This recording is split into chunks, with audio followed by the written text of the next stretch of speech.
ನಮಸ್ತೆ ಮಿತ್ರರೇ. ಬಾಳೆಹಣ್ಣು ಹೇಳಿದರೆ ಯಾರಿಗೆ ಇಷ್ಟ ಇಲ್ಲ? ಬಾಳೆಯ ಗಿಡದಿಂದ ಬಾಳೆ ಹೂವಾಗಲಿ, ಬಾಳೆ ಹಣ್ಣಾಗಲಿ, ಬಾಳೆ ಗಿಡದ ಒಳಗಿನ ತಿರುಳಾಗಲಿ ಅಥವಾ ಬಾಳೆಯ ನಾರಾಗಲಿ ಎಲ್ಲವೂ ಬಹಳ ಉಪಯುಕ್ತವಾದುದು. ಅದರಲ್ಲೂ ಬಾಳೆಯ ಹೂವಿನ ಒಂದು ಪಲ್ಯ ಅಥವಾ ಬಾಳೆಯ ಹೂವಿನ ಸುಕ್ಕ, ಬಾಳೆಯ ಹೂವಿನ ಯಾವುದೇ ಒಂದು ಖಾದ್ಯವನ್ನು ನಾವು ತಯಾರಿಸಿದರೂ ಅದು ಆರೋಗ್ಯಕ್ಕೆ ಬಹಳ ಉತ್ತಮವಾದುದು ಮತ್ತು ಬಹಳ ರುಚಿಕರವಾಗಿಯೂ ಬರುವಂಥದ್ದು. ಹಾಗಾದರೆ ಇವತ್ತು ನಾನು ಬಾಳೆಯ ಹೂ ಅಂದರೆ ಬಾಳೆಯ ಕುಂಡಿಗೆ ಅಂತ ನಾವೇನು ಕರಿತೇವೆ, ಅಥವಾ ಇಂಗ್ಲಿಷ್ನಲ್ಲಿ ಬನಾನಾ ಫ್ಲವರ್ ಬ್ಲಾಸಮ್ ಅಂತ ಕರೀತಾರೆ, ಅದನ್ನು ಉಪಯೋಗಿಸಿ ನಾನಿವತ್ತು ಒಂದು ಕರಾವಳಿ ಶೈಲಿಯ ಬಹಳ ರುಚಿಕರವಾದ ಸುಕ್ಕವನ್ನು ಮಾಡಿದ್ದೇನೆ. ಹಾಗಾದರೆ ಯಾರೆಲ್ಲ ನನ್ನ ಚಾನಲನ್ನು ನೋಡ್ತಿದ್ದೀರಿ, ಯಾರೆಲ್ಲ ಇನ್ನೂ ಸಬ್ಸ್ಕ್ರೈಬ್ ಮಾಡಿಲ್ಲ, ದಯವಿಟ್ಟು ಸಬ್ಸ್ಕ್ರೈಬ್ ಮಾಡಿ ಸಪೋರ್ಟ್ ಮಾಡಿ ಅಂತ ಹೇಳುತ್ತಾ ಬನ್ನಿ ಈ ರುಚಿಕರವಾದ ಹಾಗೂ ಆರೋಗ್ಯದಾಯಕವಾದ ಬಾಳೆಯ ಹೂವಿನ ಸುಕ್ಕ ಕರಾವಳಿ ಶೈಲಿಯಲ್ಲಿ ಹೇಗೆ ಮಾಡುವುದೆಂದು ನೋಡೋಣ. ನಮಸ್ತೆ ಮಿತ್ರರೇ, ಇಲ್ಲಿ ನೋಡಿ ಬಾಳೆಯ ಹೂ ಉಂಟು. ಇದನ್ನು ಬಳಸಿ ಇವತ್ತು ಕರಾವಳಿ ಶೈಲಿಯ ಸುಕ್ಕ ಮಾಡೋಣ. ಬಹಳ ಚೆನ್ನಾಗಿ ಬರ್ತದೆ. ಏನು ಬಹಳ ಸುಲಭ ರೀತಿಯಲ್ಲಿ ಮಾಡುವಂತಹದ್ದು. ಎರಡೇ ಎರಡು ನಾನು ಈ ಬ್ಯಾಡ್ಗೆ ಮೆಣಸು ತೆಗೆದುಕೊಂಡಿದ್ದೇನೆ. ನಿಮಗೆ ಸ್ವಲ್ಪ ಖಾರ ಹೆಚ್ಚು ಬೇಕಿದ್ರೆ ಇನ್ನೊಂದು ಮೆಣಸು ಮತ್ತು ಒಂದು ರೌಂಡ್ ಮೆಣಸು ತೆಗೆದುಕೊಳ್ಳಿ. ನನಗೆ ಸ್ವಲ್ಪ ಖಾರ ಇದಕ್ಕೆ ನಾನು ತುಂಬ ಖಾರ ಮಾಡ್ಕೊಳ್ಳಿಲ್ಲ. ಮತ್ತು ಒಂದು 50 ಗ್ರಾಮ್ಸ್ನಷ್ಟು ತೆಂಗಿನ ತುರಿ, ಒಂದು ನೀರುಳ್ಳಿಯನ್ನು ಹೆಚ್ಚಿಟ್ಟುಕೊಂಡಿದ್ದೇನೆ, 1 ಚಮಚ ಕೊತ್ತಂಬರಿ, ಅರ್ಧ ಚಮಚ ಜೀರಿಗೆ. ಇದು ಸಣ್ಣ ಹೂವು ಅಲ್ಲ, ಹಾಗಾಗಿ ನಾನು ಇಷ್ಟೇ ತೆಗೆದುಕೊಂಡಿದ್ದೇನೆ.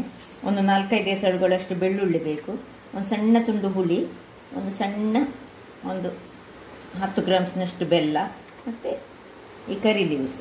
ಈಗ ಮೊದಲಿಗೆ ಸ್ವಲ್ಪ ಈ ಒಂದು ಕಾವಲಿಯನ್ನು ಬಾಣಲೆಯನ್ನು ಇಟ್ಕೊಂಡು ಅದಕ್ಕೆ ಸ್ವಲ್ಪ ಎಣ್ಣೆಯನ್ನು ಹಾಕೊಳ್ಳೋಣ. ಇಲ್ಲಿ ಎಣ್ಣೆ ಬಿಸಿ ಆಗುವಾಗ ನೋಡಿ 1 ಚಮಚದಷ್ಟು ಉದ್ದಿನ ಬೇಳೆ ಆಗ ನಾನು ತೋರಿಸಲಿಲ್ಲ. ಉದ್ದಿನ ಬೇಳೆಯನ್ನು ಈಗಲೇ ಸಣ್ಣ ಉರಿಯಲ್ಲಿ ಸ್ವಲ್ಪ ಫ್ರೈ ಮಾಡ್ಕೊಳ್ಳೋಣ. ಇದು ಸ್ವಲ್ಪ ಫ್ರೈ ಆಗುವಾಗ ಸ್ವಲ್ಪ ಕರಿಬೇವಿನ ಸೊಪ್ಪನ್ನು ಹಾಕೊಳ್ಳೋಣ.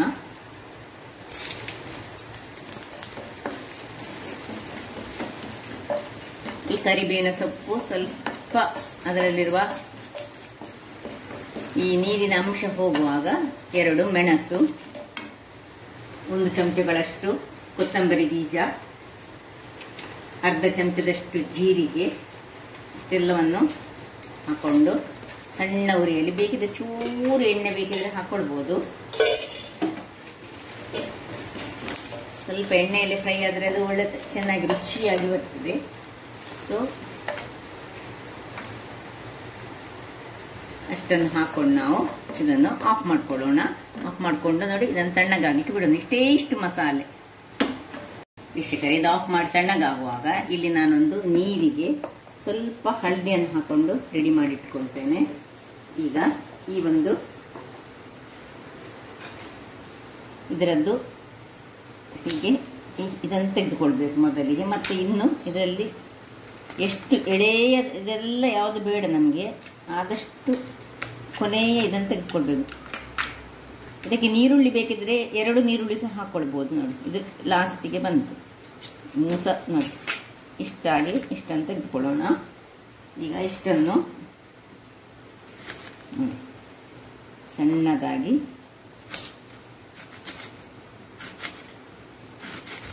ಹೀಗೆ ಸಣ್ಣದಾಗಿ ಹೆಚ್ಚಿಟ್ಕೊಂಡು ಇದರೊಳಗೆ ಹಾಕ್ಕೊಳ್ಳೋಣ. ಒಂದು 5-10 ನಿಮಿಷ ಆದರೂ ಇದು ಈ ನೀರಿನಲ್ಲಿ ಹೀಗೆ ಎಳೆಯದು ಬೇಕು ನಮಗೆ, ಕೊನೆಯ ತನಕ ತೆಗೆದುಕೊಳ್ಬೇಕು ಹೂವಿದ್ದು. ಇದನ್ನು ಇದಕ್ಕೆ ಹಾಕೊಳ್ಳೋಣ. ಹೀಗೆಲ್ಲ ಸಹ ನಾನು ನೋಡಿ, ಇಲ್ಲದಿದ್ದರೆ ಹೀಗೆ ಸಹ ಕಟ್ ಮಾಡಿದರೆ ಸಹ ಆಗ್ತದೆ. ಹೀಗೆ ನಡುವಲ್ಲಿ ಕಟ್ ಮಾಡಿ ಹೀಗೆ ಮಾಡಿ ಸಹ ಹೀಗೆ ಸಣ್ಣದಾಗಿ ಹೆಚ್ಚಿಟ್ಕೊಂಡ್ರೆ ಸಹ ಆಗ್ತದೆ. ನಾನು ಎಲ್ಲವನ್ನು ಹೆಚ್ಚಿಟ್ಟುಕೊಂಡು ನೀರಿನಲ್ಲಿ ಹಾಕಿಟ್ಟು ಮತ್ತೆ ತೋರಿಸ್ತೇನೆ.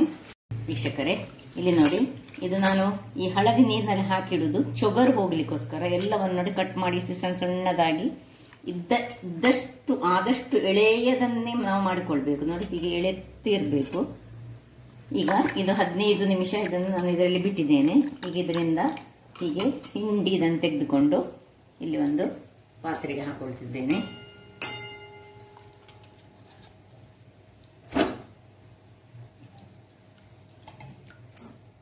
ಎಲ್ಲವನ್ನು ಹೀಗೆ ಹಾಕಿ ಇದಕ್ಕೆ ಸ್ವಲ್ಪವೇ ಸ್ವಲ್ಪ ನೀರು, ಇನ್ನು ಒಂದು ದೊಡ್ಡ ನೀರುಳ್ಳಿಯನ್ನು ಹಾಕೊಂಡಿದ್ದೇನೆ ನಾನು.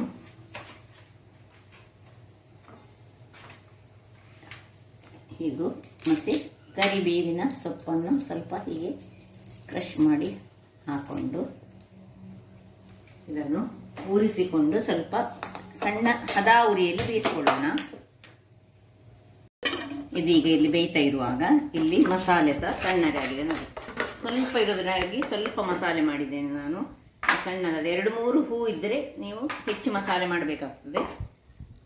ಇದೀಗ ಒಂದು ಹೊತ್ತಿಗೆ ಇಬ್ಬರಿಗೆ ಇಲ್ಲದ್ರೆ 3 ಆಗುವಷ್ಟು ಮಾತ್ರ ಇದು ನೋಡಿ. ಇದನ್ನೀಗ ನಾನು ಒಂದು ಮಿಕ್ಸಿಗೆ ಹಾಕೊಳ್ತಾ ಇದ್ದೇನೆ.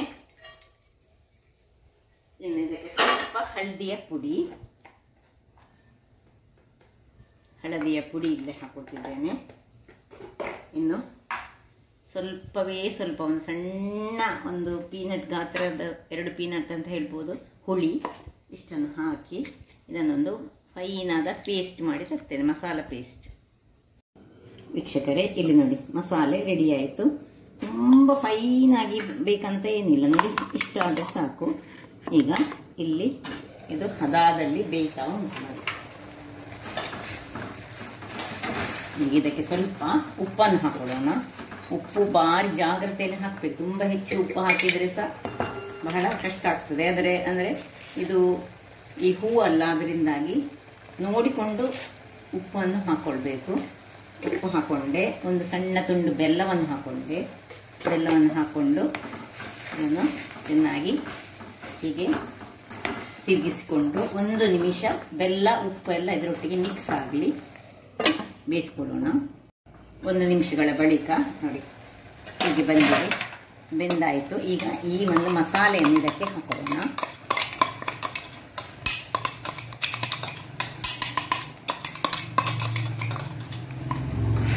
ಮಸಾಲೆ ಹಾಕ್ಕೊಂಡು ಇದನ್ನು ಹೀಗೆ ಮಿಕ್ಸ್ ಮಾಡಿ ಸಣ್ಣ ಉರಿಯಲ್ಲಿ ಇದನ್ನು ಹಾಕಿ ಬಿಡುವ. ಇಲ್ಲಿ ಈ ಒಂದು ಮಸಾಲೆ ಮಾಡಿದ ಪದ್ಧತಿಯಲ್ಲಿ ನಾವೊಂದು ಸ್ವಲ್ಪ ತೆಂಗಿನ ತುರಿ, ಒಂದು ಮುಷ್ಟಿಯಷ್ಟು ತೆಂಗಿನ ತುರಿ, ಇದು ಇಷ್ಟೇ ಒಂದು ಮುಷ್ಟಿ. ಇದಕ್ಕೆ 2 ಬೆಳ್ಳುಳ್ಳಿಯನ್ನು ಹಾಕ್ಕೊಳ್ತಿದ್ದೇನೆ.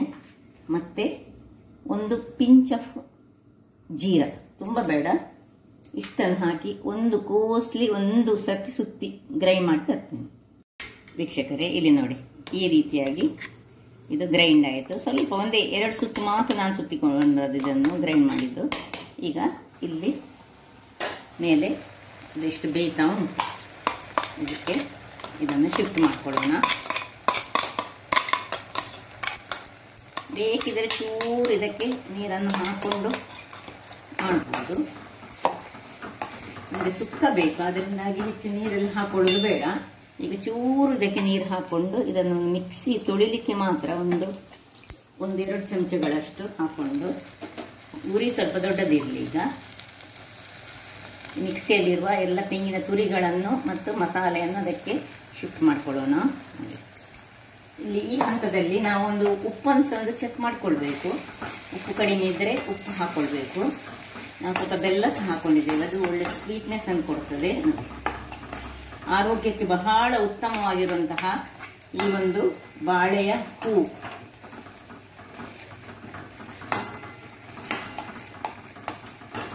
ಮಕ್ಕಳಲ್ಲಿ ಮತ್ತು ದೊಡ್ಡವರಲ್ಲಿ ಯಾರ ಹೊಟ್ಟೆಯಲ್ಲಿ ಕೂದಲು ಹೋಗಿರ್ತದೆ ಅಂಥವರಿಗೆ, ಮತ್ತು ಇವನ್ನು ತುಂಬ ಅಯನ್ ಕಂಟೆಂಟ್ ಇರುವಂತಹದ್ದು. ಇದು ಸ್ವಲ್ಪ ಹೊತ್ತು ಹೀಗೆ ಮುಚ್ಚಳ ಮುಚ್ಚಿ ಸಣ್ಣ ಉರಿಯಲ್ಲಿ ಇಟ್ಕೊಳ್ಳೋಣ.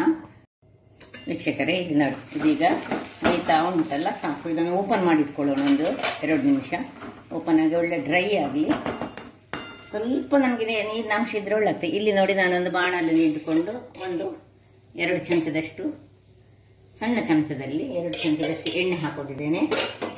ಎಣ್ಣೆಗೆ ಇಲ್ಲಿ ನೋಡಿ ಬೆಳ್ಳುಳ್ಳಿ ಬೆಳ್ಳುಳ್ಳಿ ಒಗ್ಗರಣೆ ಕೊಡ್ತಿದ್ದೇನೆ ನಾನೀಗ. ಬೆಳ್ಳುಳ್ಳಿಯನ್ನು ಗುದ್ದಿಕೊಂಡು ಹಾಕೊಂಡಿದ್ದೇನೆ. ಇನ್ನು ಅದಕ್ಕೆ ಸ್ವಲ್ಪ ಕರಿಬೇವಿನ ಸೊಪ್ಪು, ಉರಿ ಸ್ವಲ್ಪ ಸಣ್ಣದಿರಲಿ.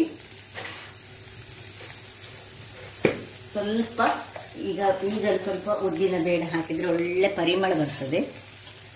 ಇದು ಆಪ್ಷನಲ್, ಬೇಕಿದ್ರೆ ಹಾಕೊಳ್ಬೋದು, ಬೇಡದಿದ್ರೆ ಬಿಡ್ಬೋದು. ಇನ್ನು ಸಾಸಿವೆ, ಒಂದು ಅರ್ಧ ಚಮಚದಷ್ಟು ಸಾಸಿವೆ,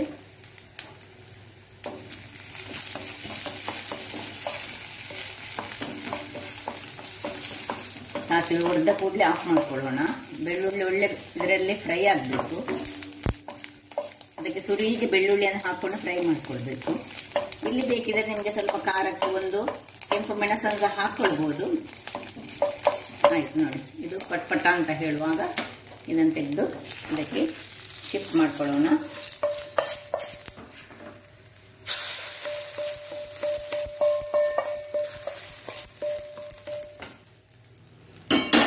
ಪರಿಮಳಯುಕ್ತವಾದ ಬಾಳೆಯ ಹೂವಿನಿಂದ ಮಾಡಿದಂತಹ ಒಂದು ಸುಕ್ಕ ನೋಡಿ.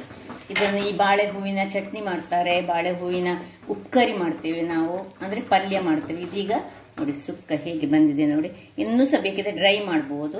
ನನಗೆ ಇವತ್ತು ಗಂಜಿಗೆ ಊಟ ಮಾಡಲಿಕ್ಕೆ, ಅದರಿಂದಾಗಿ ನಾನು ಇದನ್ನು ಇಷ್ಟರಲ್ಲೇ ಆಫ್ ಮಾಡ್ಕೊಳ್ತೇನೆ. ಸಾಕು, ಆಫ್ ಮಾಡಿಕೊಂಡು ಇನ್ನು ಸರ್ವ್ ಮಾಡೋಣ. ಓಕೆ ನೋಡಿ, ಸರ್ವ್ ಮಾಡೋಣ.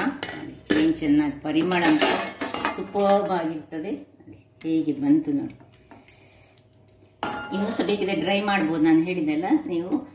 ಅದು ನನಗೆ ನೋಡಿ, ಒಂದೇ ಒಂದು ಬಾಳೆಯ ಇದು, ಅದರಲ್ಲಿ ಸರಿ ನಾವು ನೋಡಿಕೊಂಡು ಅದರದ್ದು ಎಳತ್ತು ಭಾಗವನ್ನು ಮಾತ್ರ ಯೂಸ್ ಮಾಡಿಕೊಳ್ಬೇಕು.